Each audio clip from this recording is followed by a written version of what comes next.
Welcome to Boring History 1, where we take deep dives into the past and bring history to life not just as dates and facts, but as real lives lived, struggles endured, and stories worth telling.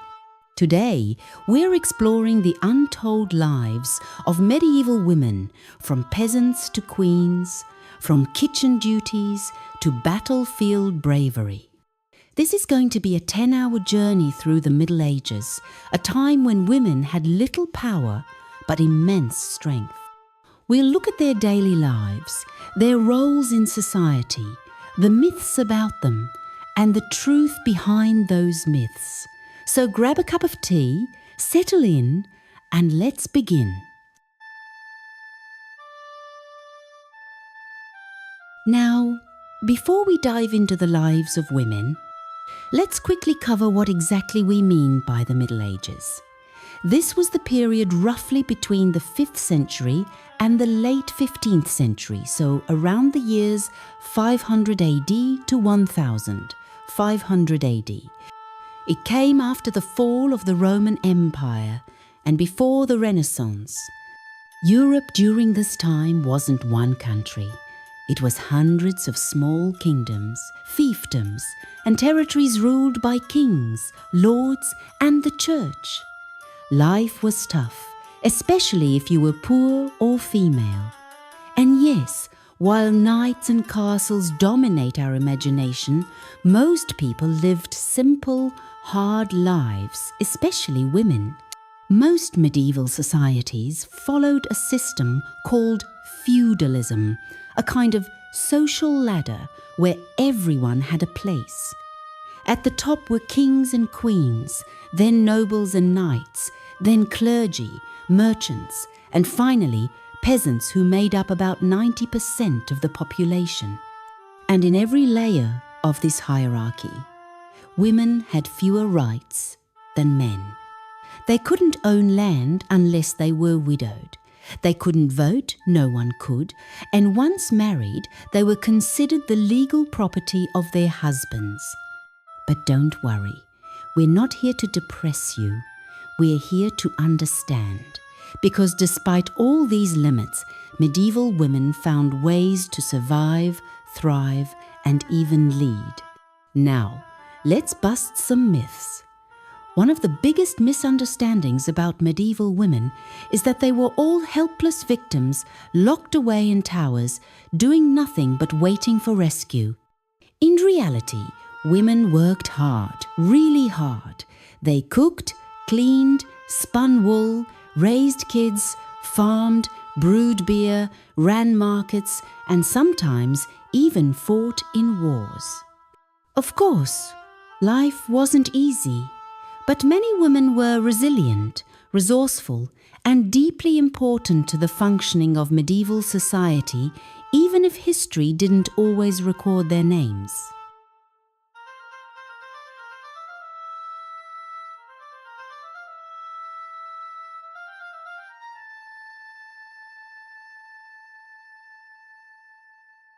So what did a typical day look like for a medieval woman? Well, imagine waking up before dawn, lighting a fire, preparing breakfast for your family, feeding the animals, milking cows, fetching water, cleaning the house, washing clothes, mending clothes, weaving cloth, teaching children, and somehow managing to do all of this without running water, electricity, or even a single minute of peace. And all of this work was expected of her not because she was paid, but simply because she was a woman. To help us better understand the world of medieval women, let's follow a fictional character throughout this journey, Emma of Lincoln, a young peasant woman living in 13th century England. She's 16 years old, strong-willed, clever, and full of dreams, though she doesn't know it yet. Her life is already mapped out for her. Marry young, have children, and serve her husband and lord. Over the next 10 hours, we'll see how Emma navigates life in a world that rarely gives women a choice, and how she finds her own path anyway. In the next hour, we'll dive into the heart of medieval life, the home. We'll explore what it was really like to cook, clean, and raise children without modern tools, and why medieval women were basically the original supermoms. We'll talk about food, childbirth, herbal medicine, and yes, chamber pots. So if you're ready to step into the shoes of a medieval woman and maybe appreciate your modern life a little more, keep watching. There's plenty more to come.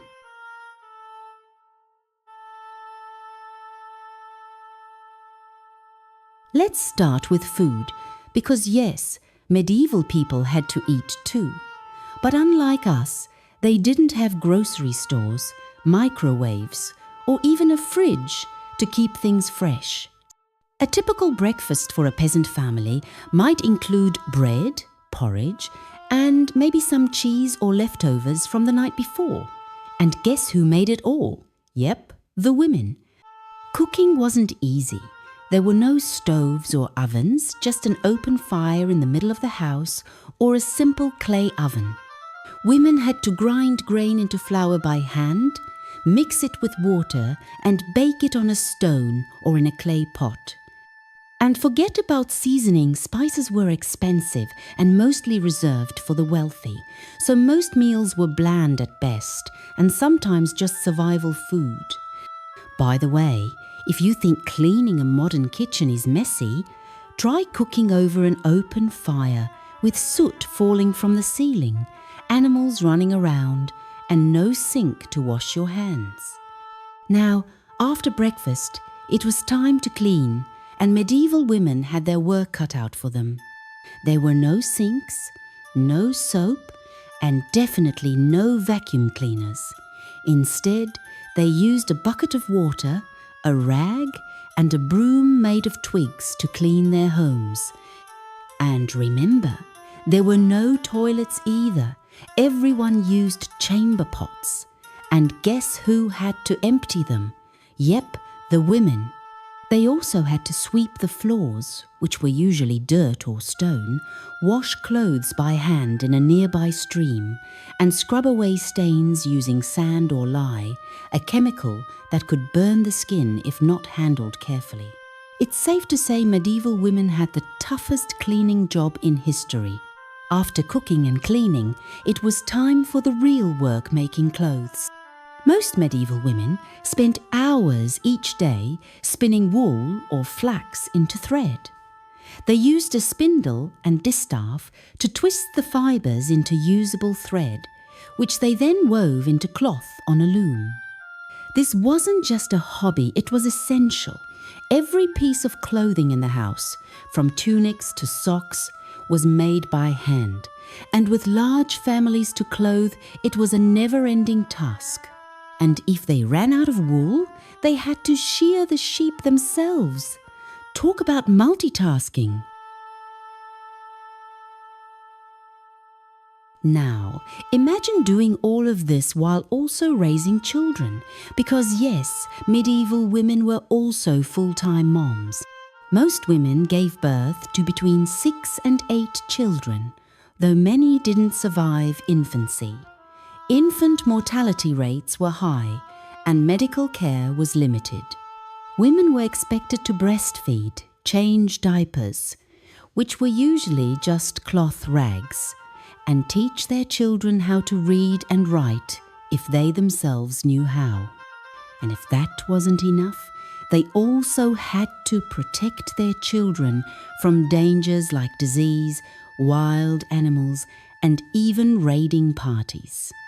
Now here's the funny, or not so funny part. Medieval women often made life harder for themselves. For example, they used leftover animal fat to grease their spinning wheels, which made them smell like a butcher shop. Or how about this?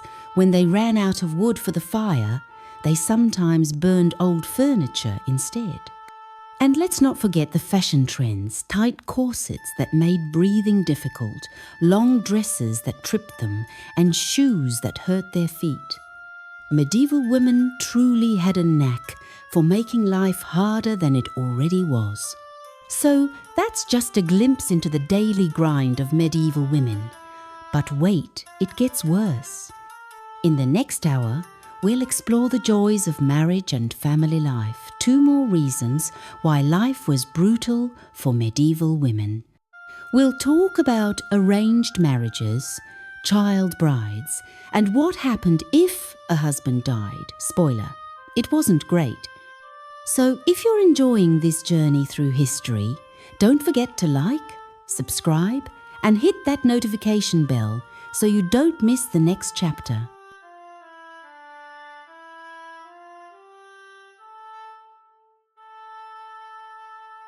In the Middle Ages, especially among nobility and wealthy families, marriage was rarely about love.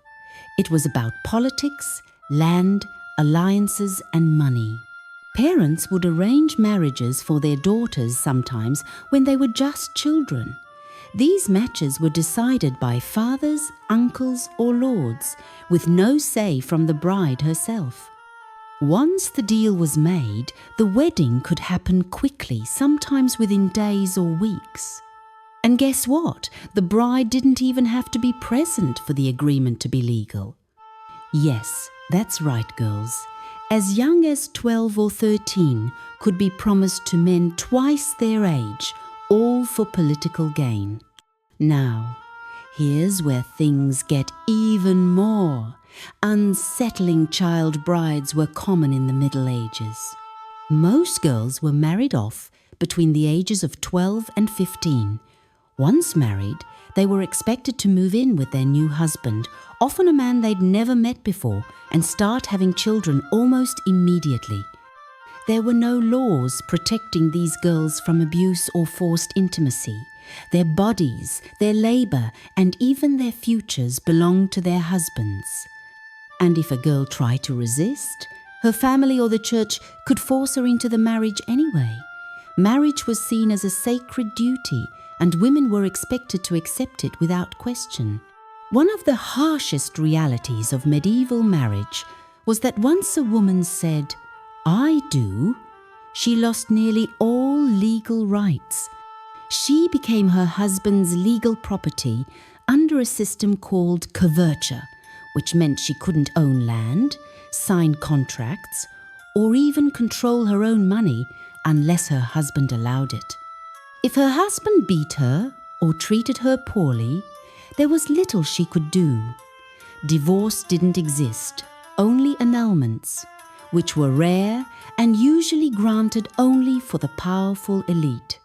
To help bring this history to life, let's return to our fictional character Emma of Lincoln. Today is her wedding day. She's 13 years old, her new husband is 30. She barely knows him. Her parents arranged everything. As she stands at the altar, she feels more like a piece of property than a bride. But she has no choice, this is her future now.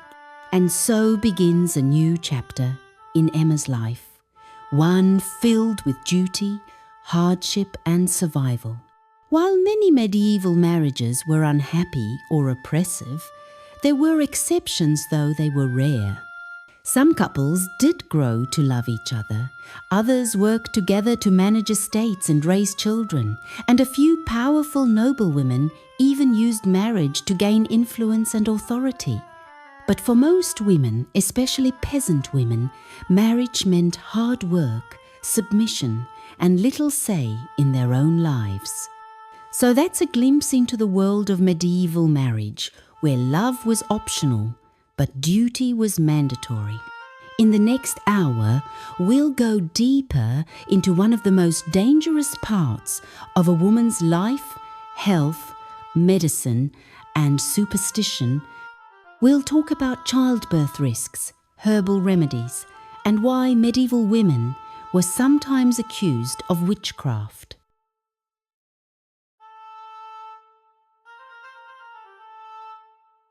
Now, let's take a closer look at one of the most dangerous parts of a woman's life, her health. In the Middle Ages, medicine was more superstition than science. Painkillers didn't exist, hospitals were rare, and childbirth was basically Russian roulette. So let's explore what it was really like to be a woman dealing with health issues and why some women ended up burned as witches just for trying to help. Let's start with something every woman experiences: menstruation. But in the Middle Ages, it was considered dirty, dangerous, and even cursed. Many believed that a menstruating woman could spoil wine, kill plants, or make bees fly away. Some religious texts even claimed that menstrual blood was a punishment from God. And guess who got blamed for all of this? That's right, women. Now, if a woman survived puberty, she was expected to get married and start having babies fast. Pregnancy came with serious risks. There were no ultrasounds, no epidurals, and definitely no C-sections. Most births happened at home, attended by a midwife or female relatives. If complications arose, there was little that could be done. Some women died from infections, hemorrhages, or obstructed labour.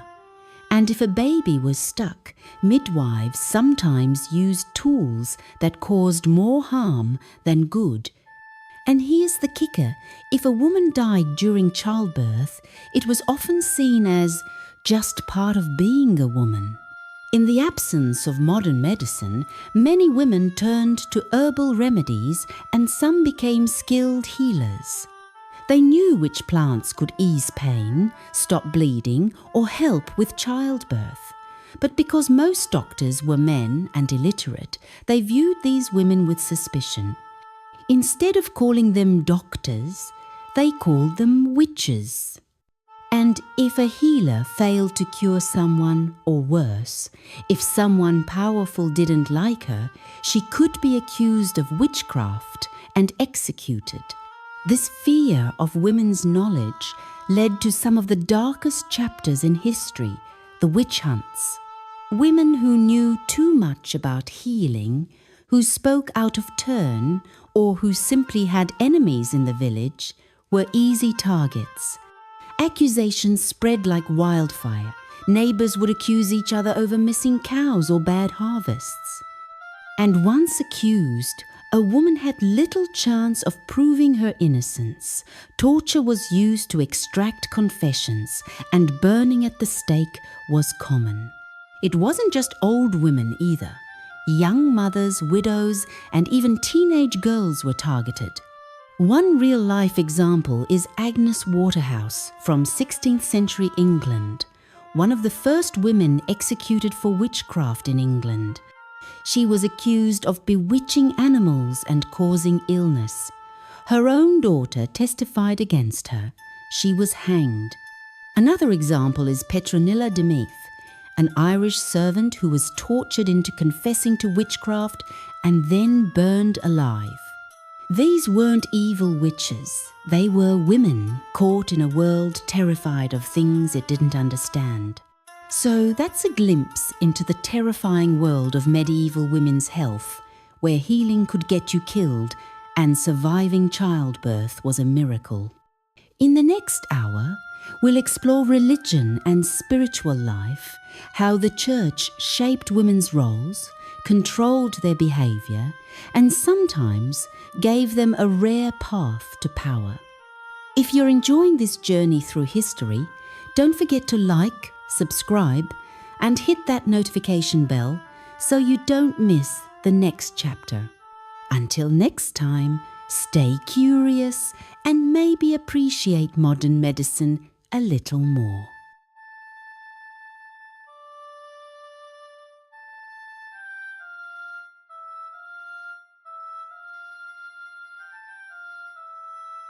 Now, let's take a look at another powerful force that shaped women's lives: religion. In the Middle Ages, the church wasn't just a place of worship. It was the law, the teacher, the judge, and sometimes the jailer.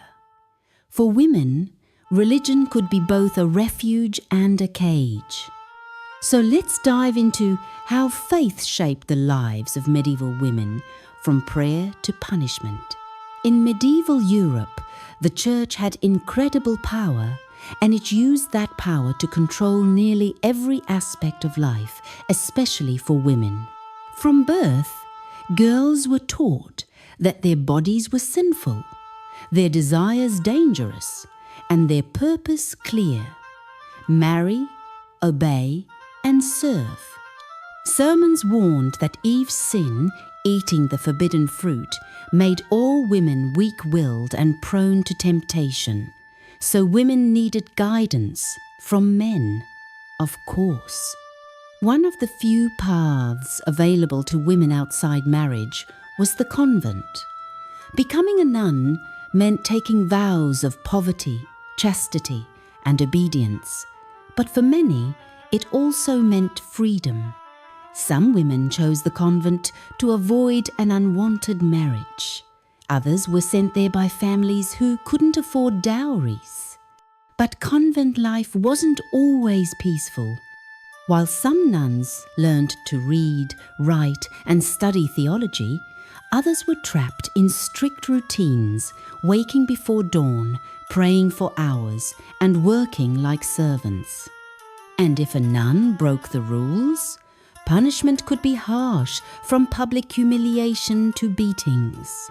Despite the restrictions placed on them, some women became powerful symbols in the church as saints. Figures like Saint Catherine, Saint Agnes, and the Virgin Mary were held up as ideals: pure, obedient, suffering, and holy.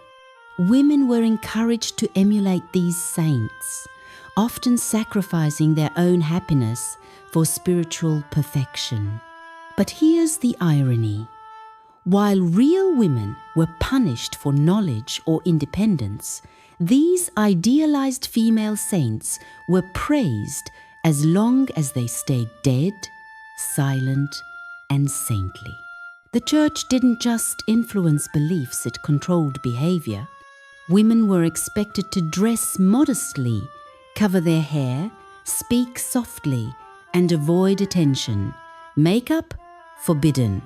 Short skirts? Definitely not. Even work was restricted. Women couldn't become priests, preach, or interpret scripture. Their role was to listen, learn, and obey. And if they stepped out of line, they risked accusations of heresy, immorality, or worse. For most medieval women, religion wasn't just something they practiced on Sundays, it was their whole identity.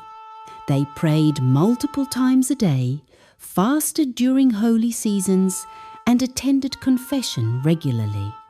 Every action from getting married to having children was tied to religious rituals. And for many, faith truly was a source of strength and community. But for others, it was a system that kept them in their place, forever obedient, forever silent. So that's a glimpse into how religion shaped the lives of medieval women, offering both meaning and restriction, salvation and submission. In the next hour, we'll explore how women worked from farming and brewing to running businesses when their husbands died. We'll meet some surprising entrepreneurs, uncover hidden economic roles, and find out why medieval women were doing more than history gives them credit for.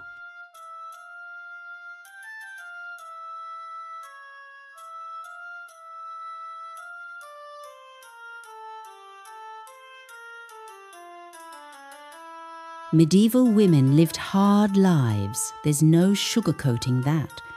They worked constantly. They had little say in their futures. They faced dangers we can hardly imagine, from disease and violence to witch hunts and forced marriages. But despite all this, many found ways to survive, and some even thrived. They built communities. They passed down knowledge.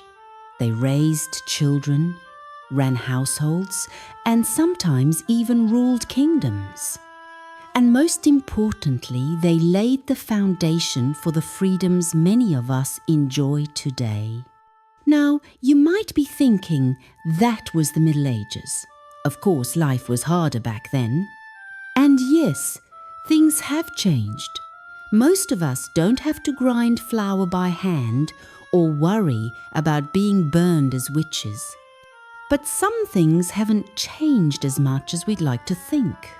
Women still fight for equal pay, for bodily autonomy, for representation in politics, science, and leadership. And in many parts of the world, girls are still married off young, denied education, and punished for knowing too much. So while we've come a long way, we're not done yet. One of the most powerful lessons from history is how deeply ideas can shape society even centuries later. Many of the beliefs formed in the Middle Ages, like the idea that women should be obedient, modest, and silent, didn't disappear. They evolved. They influenced laws, customs, and even the way we see gender roles today. Recognizing this helps us understand where we came from and why change can feel slow. So as we bring this 10-hour journey to a close, let's take a moment to appreciate the women we've learned about real and fictional. To Eleanor of Aquitaine, Joan of Arc, Hildegard von Bingen, and to the countless unnamed women who cooked, cleaned, fought, healed, and endured without credit. Their stories may have been forgotten by history, but now you know them. If you made it all the way here, thank you. You've spent 10 hours with me, exploring a part of history that often gets overlooked.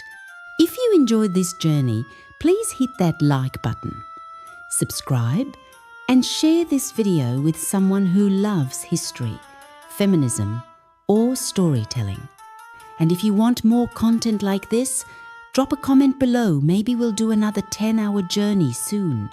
Until next time, stay curious and remember, history isn't just about kings and battles. It's also about the quiet strength of the women behind the scenes.